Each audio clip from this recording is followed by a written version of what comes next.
livro de Apocalipse, no capítulo 3, versículos 14 em diante, sobre a igreja de Laodiceia.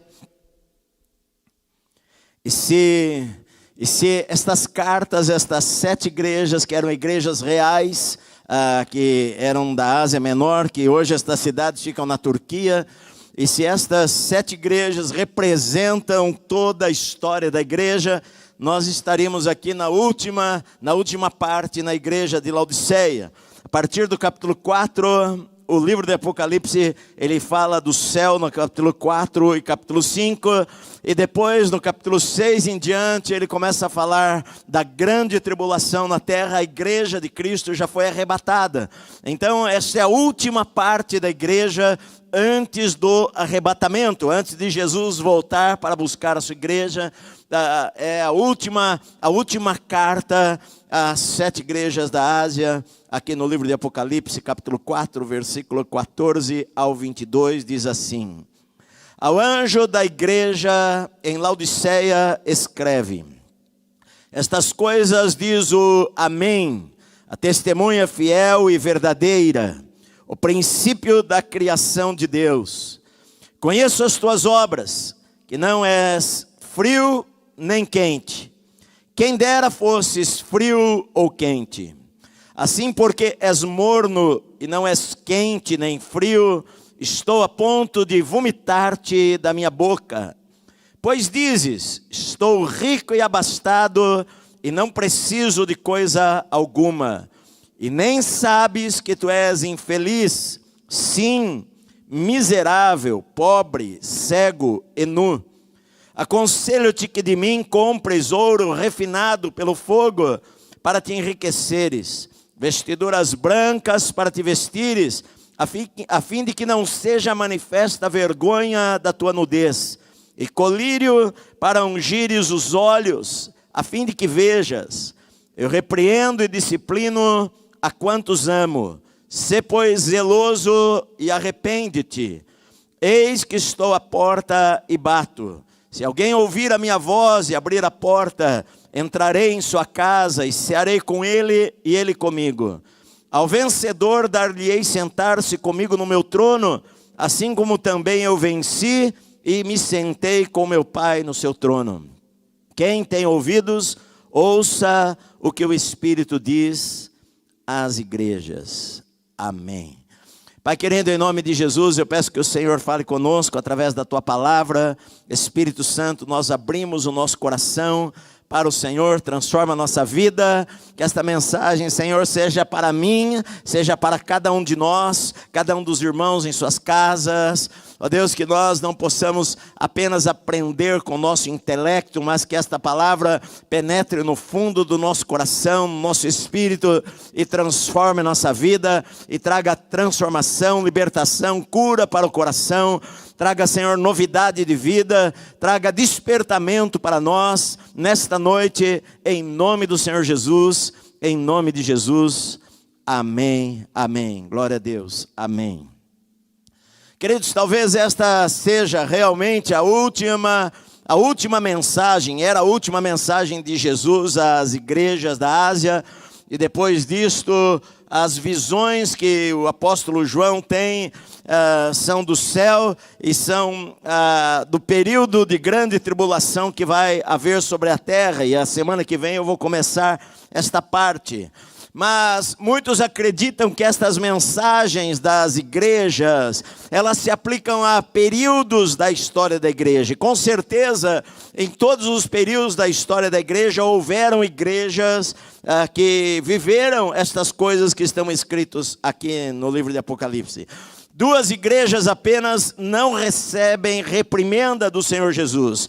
Quem está, na verdade, escrevendo e mandando estas cartas é o próprio Senhor Jesus, que aparece ao apóstolo João no capítulo 1, quando ele estava isolado na ilha de Patmos, na prisão, por pregar o evangelho. Ele era o último dos apóstolos vivos. Todos os outros apóstolos já haviam morrido há 30 anos atrás, pelo menos. E João estava agora velho, e ele estava próximo da morte, e ele recebe visões das coisas que iriam acontecer e das coisas que estavam acontecendo naquelas igrejas. Estas eram igrejas reais. A cidade de Laodiceia era uma cidade real, era uma cidade importante, era uma cidade rica, era um centro comercial ali na Ásia Menor, era um centro financeiro onde estavam os bancos fortes naquela época. Ela era uma cidade que produzia uma lã que era vendida por várias partes da Ásia, uma lã que era tingida de preto. Era uma cidade também que havia uma universidade, digamos, seria hoje, uma escola de medicina onde se fabricava colírio, e esses colírios eram vendidos para o mundo inteiro. Era uma cidade rica. Por ela ser uma cidade rica, era uma cidade orgulhosa. E por ela ser uma cidade rica e orgulhosa, ela acabou passando esse espírito para a igreja que estava ali naquela cidade. Esta igreja, ela deve ter sido, ela começou como talvez todas as outras, pelo avivamento que houve na cidade de Éfeso, há mais de 30 anos atrás, quando Paulo pregou na cidade de Éfeso, e ficou em Éfeso por 3 anos, e 2 anos e meio ele ensinou na escola de um homem chamado Tirano, e dali a Bíblia diz que o evangelho se espalhou por toda a Ásia, ou por todas aquelas cidades em redor, e talvez um dos discípulos de Paulo, chamado Epáfras, tenha começado esta igreja, porque Epáfras, ele foi o líder, foi o pastor da igreja, de uma igreja importante na cidade de Colossos, e embora Paulo não tivesse ido em Colossos, ele escreve uma carta a esta igreja na cidade de Colossos, e ele faz recomendações, que é a carta que nós temos aqui do livro de Colossenses. E quando ele vai terminar a carta, ele pede para aqueles irmãos que esta carta, também a carta de Colossenses, também fosse lida na cidade de Laodiceia, que ficava aproximadamente 14 quilômetros dali. Então Paulo, embora não tenha ido a estas cidades, ele escreve a carta aos Colossenses, ele pede que a carta seja lida em Laodiceia, e ele menciona também que a carta que ele mandou para Laodiceia fosse lida também em Colossos, e nós não temos esta carta a igreja de Laodiceia que Paulo escreveu 30 anos atrás. Alguns acham que seja a carta dos Efésios, mas nós não sabemos exatamente qual é a carta que Paulo menciona no final do livro de Colossenses, que deveria ser trocada com a igreja de Colossos e lida nas duas cidades. Mas 30 e poucos anos depois, esta igreja, ela está lá na cidade de Laodiceia. Só que ela não recebe nenhuma palavra de elogio do Senhor. O Senhor manda uma carta através de algum enviado que vai lá de João e envia alguém para levar esta carta e ler diante daquela igreja. A carta é endereçada ao anjo da igreja, ao pastor da igreja, ao mensageiro da igreja, e o Senhor se identifica aqui nesta carta usando 3 nomes. Ele diz assim, no versículo 14, estas coisas diz o Amém, a testemunha fiel e verdadeira, o princípio da criação de Deus. Ele se identifica como o Amém. O Amém é a última palavra, é aquele que tem a última palavra, é o assim seja, é o Deus que afirma as coisas. Ele está dizendo o seguinte, olha, eu sou o Amém, eu sou aquele que tem a última palavra, eu sou a testemunha fiel e verdadeira, e eu sou o princípio da criação de Deus. A palavra princípio aqui não é que foi criado, mas é a origem, aquele que deu a origem de toda a criação. Se você for ler a carta de Colossenses, naquela época parecia que já havia uma doutrina errada, dizendo que Jesus tinha sido criado, e Paulo então escreve aos Colossenses no capítulo 1, ele diz no versículo 15 que Jesus era o primogênito de toda a criação, ou seja, o primeiro que estava acima, e não aquele que criou, que foi criado. No versículo 16 de Colossenses 1, ele fala o seguinte, que nele, em Cristo, todas as coisas foram criadas, as visíveis e as invisíveis. Então ele afirma, Jesus agora se apresenta a esta igreja como aquele que criou todas as coisas, como aquele que deu origem a todas as coisas, o princípio de toda a criação de Deus. E ele diz, eu conheço as tuas obras. Ele fala a mesma palavra que ele falou para praticamente todas as igrejas. Aquele que conhece, aquele que enxerga além do que os olhos naturais conseguem enxergar, aquele que enxerga o invisível, enxerga as intenções dos corações das pessoas, aquele que vê o que ninguém vê. E ele começa a falar, geralmente ele fala, eu conheço as tuas obras, a tua fé, o teu amor ou alguma coisa, mas ele fala, eu conheço as tuas obras, que não és frio e nem quente, quem dera se fosse frio ou quente, assim porque és morno e não és frio nem quente, eu estou a ponto de vomitar-te da minha boca. Jesus, ele vai repreender esta igreja. Ele fala que as obras deles estavam revelando quem realmente eles eram. As obras deles estavam revelando a sua vida. As obras falam da nossa vida. A Bíblia diz que nós vamos ser julgados por nossas obras. Aquilo que nós falamos pode ser diferente do que aquilo que nós vivemos. E este era o problema desta igreja. Não é verdade? Esta igreja tem vários problemas aqui que a gente vê ao longo do texto. Mas o primeiro deles, que era uma igreja apenas de aparência exterior, era uma igreja que era apática, não era quente. A palavra quente aqui é a mesma palavra usada lá na carta de Paulo, que fala sede fervorosos de espírito. É a mesma palavra, fervoroso. Ele diz aqui, você não é fervoroso. Ele fala de uma igreja apática, de uma igreja que não se importa, de uma igreja que está morna. Ela não está lá e nem cá, ela está no meio. Ela não é ímpio e ela não é santa. Ela é uma igreja intermediária, uma igreja morna, que não se decide, que vive de aparências. E o Senhor falou, eu estou a ponto de vomitar-te da minha boca. Era uma igreja que eles tinham apenas uma religião exterior, mas não tinham sede de Deus, não tinham sede das Escrituras, não tinham sede de falar de Cristo, não tinham sede de evangelizar, não tinham sede de nada, não tinham paixão, não tinham fogo pelas coisas de Deus. Era uma igreja apática, que Jesus fala, olha, vocês poderiam ser frios, que às vezes é melhor ser frio do que ser morno, porque é mais fácil um publicano que chega lá no fundo do salão e que não conhece o Senhor, e bater no peito e falar, Senhor, tem misericórdia de mim. É mais fácil este se achegar a Deus do que o fariseu que conhece as Escrituras, que está sentado lá no banco da igreja, que faz longas orações e que faz jejum, mas que o seu coração, na verdade, está longe do Senhor. Um religioso que é capaz de crucificar a Cristo com a sua religião. Então, muitas vezes, é mais fácil alguém que não conhece nada, ao ouvir a mensagem do Evangelho, ter o seu coração aquecido e se converter a Cristo, do que uma pessoa que às vezes conhece as Escrituras e conhece intelectualmente, mas está acomodada. É fria e vazia de Deus, fria no sentido das coisas espirituais. Mas na verdade, essa cidade, ela tinha muitas coisas de riqueza, ela tinha bancos, ela tinha um bom comércio, ela tinha fábricas de lã, ela tinha uma escola de medicina, e só que havia uma coisa que esta cidade não tinha, e esta cidade não tinha água.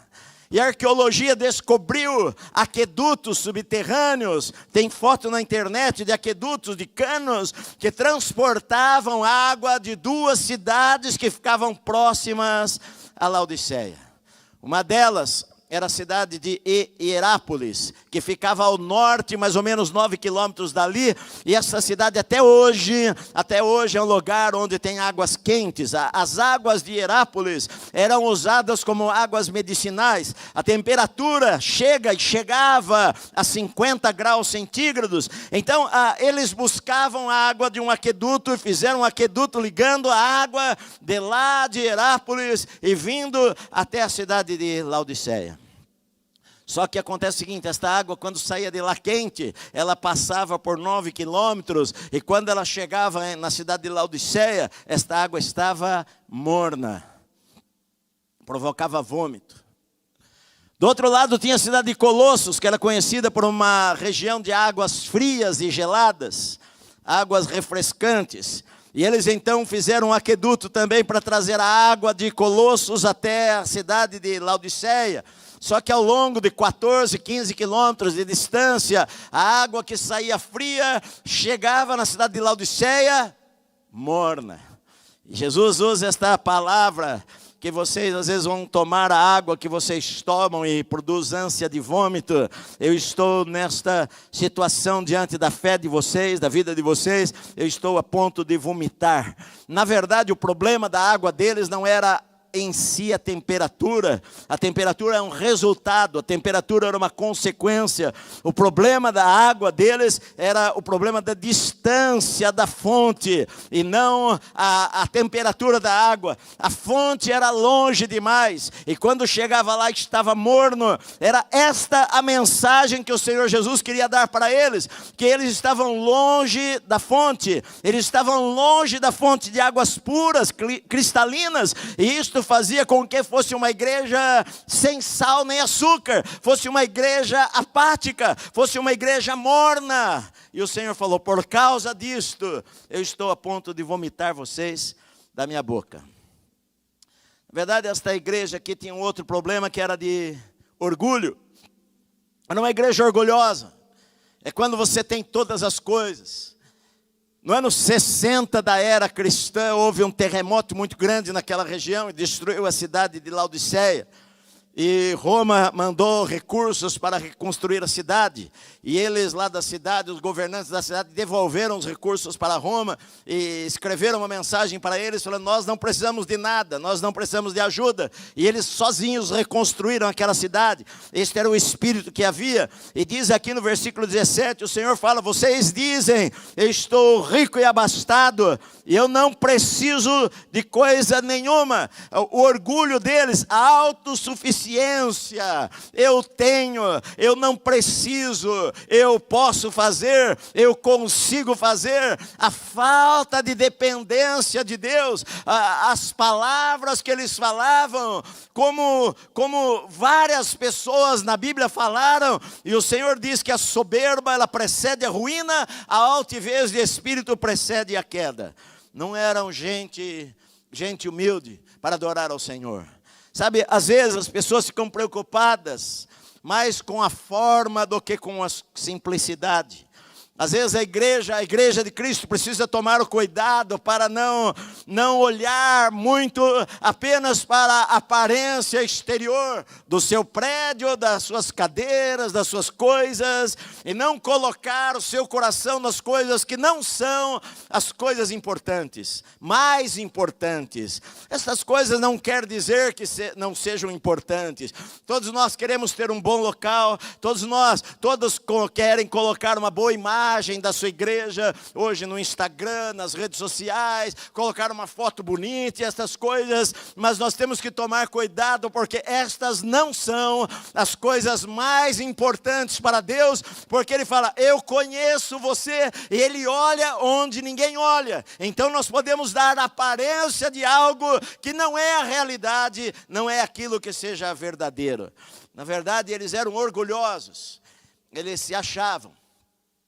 Quem sabe, às vezes, numa época de fama, a fama se torna mais importante do que o caráter. A fama, a evidência, a preeminência, a importância aos olhos dos homens, daquela igreja, uma igreja rica, uma igreja abastada, uma igreja que não tinha problemas financeiros, uma igreja que por outro lado perdeu a sua simplicidade. Às vezes, algumas coisas podem nos afastar de Deus. Na verdade, a gente tem que vigiar a nossa vida, porque quando nós não somos nada, quando nós somos pequenininhos, nós vamos lá e colocamos o nosso rosto, que falava antigamente, colocava o rosto no pó, no chão, e adorava a Deus, derramava suas lágrimas ali, às vezes no meio de bancos, que tinham o pé torto, lugares simples, e de repente a igreja se torna importante, grande, e gente importante entra na igreja, e a igreja sai daquele estado de pobreza para um estado de riqueza, e às vezes é mais difícil guardar a sua vida na riqueza do que na pobreza, meu amado. Eu não estou aqui defendendo a pobreza, não, achando que nós temos que ser miseráveis, nada disso, mas o que eu digo é que a gente, no sucesso, a gente precisa guardar o nosso coração muito mais do que quando nós não somos nada e não temos nada. E o problema desta igreja era isso, eles falavam: estou rico, estou abastado, não preciso de coisa nenhuma, não precisamos de ninguém, nós somos autossuficientes. E eles se enganavam, porque a gente pode ter uma impressão da gente que não seja a mesma impressão que Deus tem da gente. Porque o Senhor fala para eles: olha, vocês dizem, estou rico, abastado, não preciso de coisa nenhuma, e nem sabes que tu és infeliz, sim, miserável, pobre, cego e nu. Pior do que ser é não saber que se é, meu querido. Porque eles não sabiam, eles falavam que eram ricos, abastados e não precisavam de nada. E o Senhor falou para ele: você nem sabe, nem percebe, não tem percepção, não sabe, não consegue enxergar o teu estado, não consegue enxergar a tua vida, porque você fala uma coisa, mas você não consegue esquadrinhar o teu coração e enxergar que você é miserável, é pobre, é cego, é nu, você está nu e você não consegue enxergar. Quantas vezes eu falei para vocês sobre a vida de Sansão? E sempre quando eu leio algo assim, eu me lembro de um versículo lá que fala, e ele não sabia que o Senhor já não era mais com ele, ele não sabia. Sansão falou: eu vou me levantar na minha força novamente, mas ele não sabia que o Senhor já não estava lá com ele, já não estava agindo em sua vida. E esse é o pior, queridos. Às vezes o nosso orgulho, às vezes a posição, às vezes o lugar que ocupamos, faz com que a pessoa se sinta grande, se sinta importante, se sinta melhor do que alguém, se sinta melhor do que outra pessoa. Às vezes até uma igreja se sente maior e melhor do que outra, que é simples, que não tem influência governamental, que não tem influência tão grande na sociedade, e às vezes os seus líderes podem chegar num ponto que eles não percebem que eles são cegos, infelizes, miseráveis, nus, aos olhos de Deus. É o auto-engano, é uma falsa segurança. E a gente às vezes pode pensar que, eu sempre falo para vocês, a gente analisa as coisas pelo tamanho, a gente vê sucesso pelo tamanho, a gente vê sucesso pelo nome, a gente vê sucesso diferente da maneira que Deus vê sucesso. A gente vê sucesso, uma pessoa às vezes pode entrar numa igreja grande, às vezes um pastor, esses dias essa semana um pastor me mandou uma mensagem para mim, escreveu assim: ô pastor, alguma coisa tipo assim, que você é tipo um modelo, alguma coisa assim para nós que somos pastores menores. E eu, na hora, eu respondi para ele, falei: pastor querido, não existe pastor menor. Porque às vezes uma pessoa pode ver, ele está numa igrejinha lá de banquinho de tábua, ele está num lugarzinho pequenininho, ele está num lugarzinho simples, num bairro extremamente pobre, e eles estão lá adorando a Deus com um violãozinho na mão, às vezes com corda quebrada, mas estão lá e adoram ao Senhor com todo o coração. E às vezes ele chega num lugar maior, e ele olha aquilo, e para ele fala: isto é sucesso. E às vezes aos olhos de Deus aquilo não é sucesso, às vezes aos olhos de Deus aquilo é um fracasso. Às vezes as pessoas que estão ali perderam o coração, perderam a simplicidade, perderam a humildade, perderam o rosto no pó, perderam, eles podem até se achar interiormente, às vezes não precisa nem falar, porque o Senhor que conhece o coração não precisa das nossas palavras para saber quem nós somos. Às vezes não precisa nem falar nada, mas o Senhor que enxerga o íntimo, Ele vê dentro da gente palavras assim: olha, eu não preciso de coisa alguma, eu não preciso de ninguém, eu sou autossuficiente, nós temos tudo o que nós precisamos. E o Senhor olha e dá uma palavra de reprimenda para aquela igreja e diz: e você nem sabe, você nem percebeu que você é infeliz, sim, miserável, pobre, cego e nu. Essa é a pior palavra que alguém possa receber. É não ser o que você acha que você é. Por isso, queridos, que eu vejo que a importância de nós sondarmos o nosso coração, de nós falarmos para Deus, às vezes em oração, como Davi falou: Senhor, sonda-me, Senhor, e conhece, vê o que há em mim, vê se há algum caminho mau, guia-me pelo caminho reto. Senhor, que as palavras da minha boca, que a meditação do meu coração sejam agradáveis diante de Ti, Senhor, Rei meu, Deus meu. Às vezes nós precisamos que o Senhor esquadrinhe a nossa vida, lance luz sobre a nossa vida. Por isso que nós precisamos da Bíblia. A Bíblia é lâmpada para os nossos pés, ela nos corrige, ela nos repreende, nos exorta, ela chama a nossa atenção, ela nos leva à humildade, ela coloca-nos no nosso lugar. Porque quando a gente está próximo de Deus, como era o problema desta igreja, o problema da água morna é que era longe demais da fonte. O problema da água morna é que a água vinha de um lugar distante. Quando chegava ali já não servia para muita coisa. Às vezes o problema nosso é a distância da fonte, é a distância de Deus, é a distância do lugar de oração, é a distância do lugar de buscar a face do Senhor. É a distância o desejo, a falta de desejo, a falta de sede, a falta de vontade de estar diante de Deus e de buscar ao Senhor. Às vezes é uma religião apenas de aparência, uma religião de internet, é uma religião para receber curtidas, uma religião para as pessoas baterem palmas. Esta era a igreja. E o Senhor disse para eles: eu aconselho-te que vocês de mim comprem ouro refinado pelo fogo. Quando fala de ouro refinado pelo fogo, ele fala de fé. Ele fala que a nossa fé, ela precisa ser refinada. Era uma igreja que tinha ouro bastante, tinham riquezas. Mas o Senhor fala: olha, eu preciso que vocês comprem. Não é que compra, não é que Deus vende alguma coisa para nós, é aquela linguagem de Isaías 55 que fala: todo aquele que tem sede, venha, aquele que tem fome, venha e compre de mim, compre de mim. Ele está dizendo: eu não tenho dinheiro para comprar algo de Deus, eu não tenho algo que eu possa fazer para comprar a bênção de Deus, eu não tenho como comprar os milagres de Deus.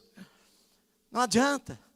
Você pode, até financeiramente, você pode ofertar na igreja, você deve ser fiel a Deus com as suas ofertas e dízimos, a Bíblia ensina isso daí, mas eu não compro a bênção através de tantos reais que eu vou dar. Ah não, olha, está aqui, leve isso tudo aqui, são 500, através da tua oferta de 500 reais, e você só leva a bênção se der aquela oferta. Deus não age desta maneira, você não precisa comprar nada, o Senhor quer abençoar você, e Ele está dizendo: olha, venha a mim e compre o que você não pode comprar, compre o que você não pode comprar, compre ouro refinado pelo fogo, que o fogo purifique a tua fé, purifique a tua vida, que você compre vestiduras brancas para te vestires, a fim de que não seja manifesta a vergonha da tua nudez. Quando a gente ouve falar de vestes brancas, e você vai ler mais para frente no livro de Apocalipse, você vai ver que a igreja do Senhor, ela vai estar no céu de vestes brancas. Vestes brancas fala de justiça, vestes brancas fala de santidade, vestes brancas é o contrário, porque eles se gabavam de terem as suas fábricas de lãs negras, de lãs escuras, e o Senhor fala para eles: vocês gabam-se de produzirem coisas e a vida de vocês está desta maneira.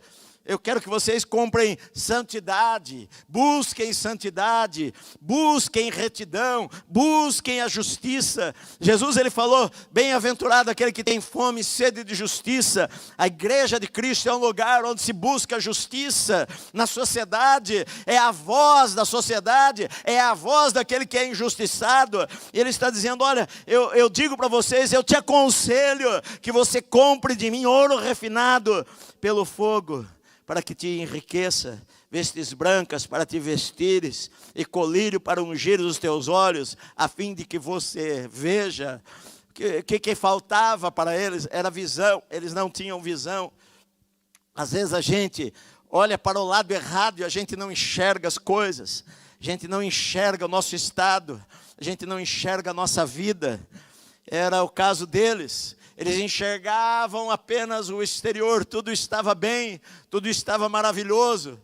Como os fariseus, aquele fariseu que falou: Senhor, olha, graças te dou porque eu não sou como as demais pessoas. Eu dou dízimo de tudo que eu ganho, eu jejuo 2 vezes por semana, eu não mato, eu não minto, eu não sou como aquele publicano que está sentado lá no fundo, e o publicano batia no peito e falava: Senhor, tem misericórdia de mim, e nem levantava a cabeça, eu sou um pecador. E Jesus falou: eu digo para vocês que este voltou para sua casa justificado, e não aquele outro. Então às vezes a gente não enxerga, a gente às vezes precisa buscar enxergar, buscar que o Senhor tire o tampão dos nossos olhos, que a gente passe a olhar para o que realmente importa, que a gente passe a ter os olhos do Senhor para as coisas que, a dar valor, as coisas que realmente o Senhor dá valor. Às vezes a igreja, ela busca demais a aprovação do mundo, às vezes a igreja busca demais a aprovação de gente que não conhece o Senhor. A gente se esquece que Jesus falou: olha, se odiaram a mim, vão odiar vocês também. Se me perseguiram a mim, vão perseguir vocês também. Mas às vezes a gente é um pouquinho de cada uma daquelas igrejas. É um pouquinho da cidade de Tiatira que valoriza o que Deus não valoriza, que tolera o que Deus não tolera. Ou a igreja de Éfeso, que faz tudo direito, mas perdeu o primeiro amor. Ou a igreja de Laodiceia, que não há palavra de aprovação, mas diz que eu estou a ponto de vomitar vocês da minha boca. Estou a ponto de, não estou suportando mais. Vocês não são frios, vocês não são quentes, vocês são mornos. Água morna da ânsia de vômito. Eu estou a ponto de jogar vocês fora. E o Senhor falou várias vezes palavras semelhantes para algumas igrejas que acabaram morrendo e não se arrependendo. Agora aqui é uma palavra, apesar da dureza, às vezes apesar da repreensão, Deus ele é bom, Ele é misericordioso, Ele coloca no meio sempre uma palavra de esperança, Ele coloca no meio uma palavra que pode trazer cura para a nossa vida. Ele diz: eu repreendo e disciplino a todos quanto eu amo. Ele está dizendo que Ele amava aquelas pessoas. Independente se eles hoje eram uma igreja apenas de fachada, a Bíblia diz que Deus amou o mundo de tal maneira que Ele deu o seu Filho. Ele amou a todos, Ele amou o pior dos pecadores. O Senhor amava até o fariseu hipócrita, apesar da sua hipocrisia e dele ser fariseu, ele era um ser humano e o Senhor amava querendo salvar. Ao mesmo tempo que Deus odeia sim o pecado, Ele ama as pessoas e Ele quer que as pessoas se arrependam. Ele é um Deus que tem misericórdia. Ele não tem prazer na morte do ímpio. Esses dias eu até ouvi li alguma coisa de alguém que eu não conheço, enfim. Vou ser muito claro para que ninguém pense coisa errada. Mas alguém aí, até conhecido, morreu. E alguém postou lá na internet, eu fui ver o Instagram não, as mensagens que esta pessoa, escritor, falava. E ele falava muito contra o governo, e ele falava muito contra os evangélicos, e ele mostrava um ódio terrível.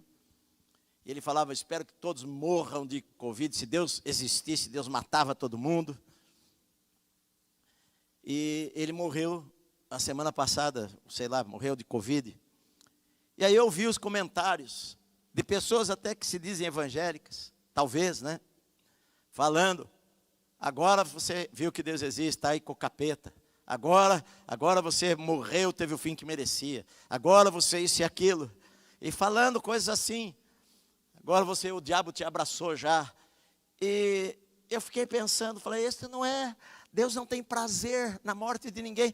E você nunca sabe, querido, você nunca pode falar, a pessoa foi para tal lugar, que você não sabe no último instante. Você não sabe o que o Espírito Santo é capaz de fazer e nos convence do nosso pecado. Nenhum de nós merece nada. Nós não merecíamos, por isso que Deus é misericordioso. A misericórdia é dada a quem não merece, a quem não consegue comprar, a quem não consegue pagar. Senhor, eu daria tudo pela minha salvação, mas o Senhor fala, é insuficiente. O que você pode fazer é insuficiente. A Bíblia diz que Deus não tem prazer na morte do ímpio, não tem prazer na morte de ninguém. E esta igreja, embora fosse hoje uma igreja ímpia, era uma igreja ímpia, era uma igreja de gente que foi crente no passado, mas que hoje já não era mais. Ainda assim o Senhor fala, eu repreendo e disciplino aqueles que eu amo. Sê, pois, zeloso e arrepende-te. Por que arrepende-te? Porque um dia eles andaram com o Senhor. E hoje eles estavam longe de Deus. Eles precisavam de arrependimento. Todas as cartas aqui, quando o Senhor fala uma palavra de repreensão, o Senhor fala, arrepende-te, lembra-te de onde caíste, arrepende-te, volte à prática das primeiras obras, volte a fazer o que você fazia, arrependa-se, dê meia volta, volte para mim. O Senhor sempre fala isso daí, não tem jeito, não existe salvação sem arrependimento, meu querido. Você pode falar, salvação é pela graça. Claro que é pela graça, porque não há algo que eu possa fazer para pagar. Mas não existe salvação sem que haja arrependimento. O Senhor Jesus veio pregando, arrependei-vos, porque é chegado o reino de Deus. João Batista pregou, arrependei-vos. O apóstolo Paulo pregou, arrependei-vos. E Jesus fala em Apocalipse, arrependei-vos. Sem arrependimento não há mudança de vidas. Sem obras a fé é morta. A fé se revela através de atitudes, a fé se manifesta através de ações, a fé não é morta, a fé se não tiver obras, ela é morta, não serve para nada. Então o Senhor fala aqui, olha, arrependa-se. E ele diz assim, eis que eu estou à porta e bato, se alguém ouvir a minha voz e abrir a porta, entrarei em sua casa, cearei com ele e ele comigo. A gente não, mas muitas vezes nós usamos este versículo como um versículo de evangelismo. Nós falamos, Jesus está à porta do teu coração, batendo. Abre o teu coração para ele entrar. Mas na verdade não é bem isso que ele está dizendo aqui. Ele não estava à porta do coração, ele estava na porta da igreja. Ele estava fora da igreja. Uma igreja pode funcionar, uma igreja pode orar, uma igreja pode cantar, uma igreja pode ter movimento, uma igreja pode dar cestas básicas, uma igreja pode atender às necessidades da comunidade onde ela vive, uma igreja pode ajudar os pobres, e ainda assim Jesus estar do lado de fora da igreja, o Espírito Santo já ter ido embora, Jesus está do lado de fora, e a igreja continua do mesmo jeito. Este é um perigo.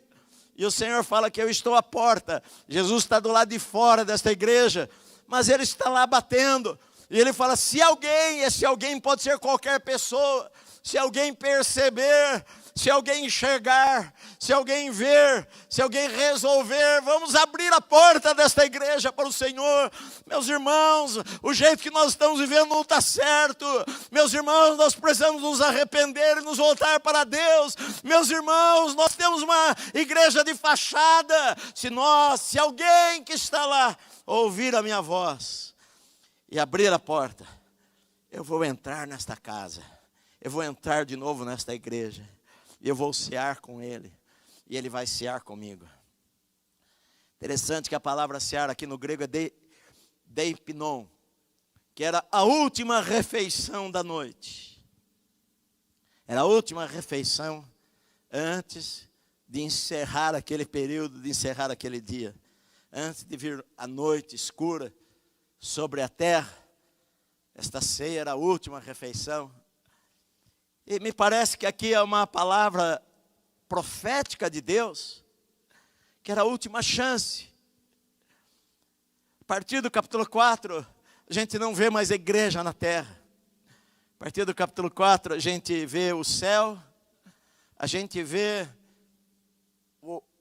a tribulação, a gente vê o anticristo, a gente vê gente se convertendo sim aos milhares durante a tribulação, mas esta igreja que está vivendo neste momento de graça, parece que esta é a última palavra para esta igreja. Você que é morno, você que só vive de aparências, você que tem colocado Jesus para fora da porta da igreja, nós temos que abrir a porta da igreja, o Senhor vai vir e vai se assentar e vai cear conosco. Ao vencedor dá-lhe sentar-se comigo no meu trono, eu vou honrar esta pessoa, assim como também eu venci e me sentei com meu Pai no seu trono. O vencedor, Jesus ele falou, vocês vão se assentar comigo no trono para julgar. A Bíblia fala, vocês não sabem que vocês vão julgar os anjos. Nós vamos estar com o Senhor lá no trono branco, quando todos vão ser julgados. Eu postei há uns meses atrás, quando eu preguei na igreja, em Apocalipse 20, sobre o trono branco. Eu postei uma foto lá que eu tinha pego, e aparece um trono, e atrás do trono uma multidão de pessoas de vestes brancas, e as pessoas chegavam diante do trono para ser julgadas. A igreja vai estar lá com Cristo. Não é que nós vamos ficar todo mundo amontoado em uma cadeira, mas nós vamos estar lá com o Senhor. E Ele está dizendo, olha, ao vencedor eu dar-lhe sentar-se comigo no meu trono, assim como também eu venci e me sentei no trono com o meu Pai, no seu trono. Quem tem ouvidos, ouça o que o Espírito diz às igrejas. Ele termina todas as cartas desta maneira.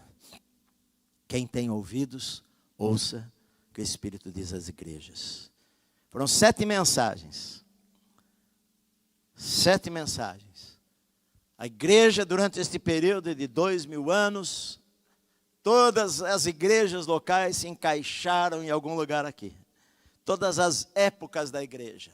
Desde a Idade das Trevas, como a igreja morta, a igreja de Filadélfia, a igreja de Laodiceia. E aqui termina a história da igreja, antes de Deus começar a tratar novamente com Israel. Deus parou de tratar com Israel na cruz, e da cruz até o arrebatamento da igreja, Ele trata com a gente, Ele trata com os gentios, Ele trata com a igreja. Depois a igreja vai ser arrebatada, Ele volta a tratar com Israel, e milhares vão se converter, e milhares de pessoas vão se converter na terra, e o evangelho vai ser pregado por todo o mundo, a todas as nações. E eu vou falar sobre estas coisas a partir da semana que vem em diante. Então nós vamos começar a olhar para o céu e para as últimas coisas. Mas a palavra que o Senhor sempre deixa para nós aqui é: aquele que tem ouvidos, ouça o que o Espírito Santo está falando às igrejas. Serve para mim e para você. Se prepara, meu querido. Eu falei aqui há um tempo atrás que quando eu era adolescente, eu me converti. Eu vim de trem ou de ônibus, tantos anos, para São Paulo. Eu, meu primo, e nós viemos para uma livraria. Naquela época não tinha internet, não tinha nada. Há 44 anos atrás. E nós viemos para uma livraria evangélica ali na rua Avenida São João, que era Bom Pastor, nem sei se existe, se é lá, mas nós viemos para lá, e eu comprei lá um disco do Luiz de Carvalho, eu comprei outro disco lá, e o disco era do arrebatamento da igreja, E no disco do Luiz de Carvalho cantava o rei está voltando, o rei está voltando. E eu punha aquele disco na vitrola lá de casa para orar. E eu ouvi aquela mensagem da última trombeta falada pelo pastor. No final ele fala, o pastor naquele disco, ele fala: aqui quem vos fala é o pastor fulano. E eu ficava impactado com a última trombeta que vai soar, o arrebatamento da igreja. Quem tem ouvidos, ouça o que o Espírito diz às igrejas. Enquanto nós vivemos hoje, nós temos a chance de nos arrependermos. Nós temos a chance de pedirmos perdão ao Senhor pelos nossos pecados. Nós podemos falar para Ele: Senhor, eu tenho andado longe do Senhor, eu tenho pecado contra Ti, eu tenho vivido uma vida fria, eu já fui crente no passado, hoje eu estou andando longe de Deus, hoje eu amo mais as coisas deste mundo do que as coisas do Senhor. Então hoje ainda a gente tem a chance de se ajoelhar em qualquer canto da nossa casa, no banheiro, de falar no carro, dentro do metrô, de fechar os nossos olhos e falar, mesmo que não sejam palavras audíveis, mas sussurrar, porque o Senhor enxerga todas as coisas. E falar para Ele: Senhor, me perdoa, Senhor, eu não tenho sido como eu deveria ser, eu não tenho vivido para o Senhor, eu sou apático, eu não amo a Tua igreja, eu não amo o Senhor de todo o coração, eu não amo pregar o Evangelho, eu me acomodei demais, estou morno na minha fé. Senhor, me perdoa. E o Senhor vai perdoar você, vai restaurar a tua vida, e você vai viver a partir daquele instante para Deus, vai viver a partir daquele instante querendo obedecer ao Senhor. Algumas vezes na sua vida você vai errar, não há ninguém que não erre, não há ninguém que não peque. Algumas vezes nós poderíamos viver sem pecado, mas infelizmente várias vezes em nossa vida a gente toma decisões erradas e pecamos. Mas se confessarmos os nossos pecados, o Senhor diz, Ele é fiel e justo para nos perdoar os pecados e nos purificar de toda injustiça. Então, se você for a Ele, pedir perdão com um coração sincero, Ele enxerga você, Ele fala: eu conheço você. Os olhos do Senhor são como chamas de fogo, que penetra no mais íntimo do nosso coração, e Ele nos perdoa de verdade. Essa é uma mensagem para mim e uma mensagem para você. Que nós devemos estar prontos. Que como igreja, a gente tem que sempre analisar as nossas vidas. Eu como pastor, eu tenho que sempre analisar a minha vida. Como está o meu coração hoje. Como está a minha vida aos olhos de Deus hoje. Não aos olhos das pessoas. Aos olhos do Senhor hoje. Como Deus me vê. E se nós precisamos de um conserto, se nós precisamos de um acerto de contas, hoje é o tempo, agora é o momento de nós acertarmos as coisas, de nós falarmos para Deus: nos perdoa, nos ajuda, e o Senhor, que é bom e é misericordioso, Ele vai nos perdoar, e vai nos ajudar, e vai nos abençoar. Amém, meus amados? Senhor querido, em nome de Jesus, nós ouvimos, Senhor, a Tua palavra nesta noite.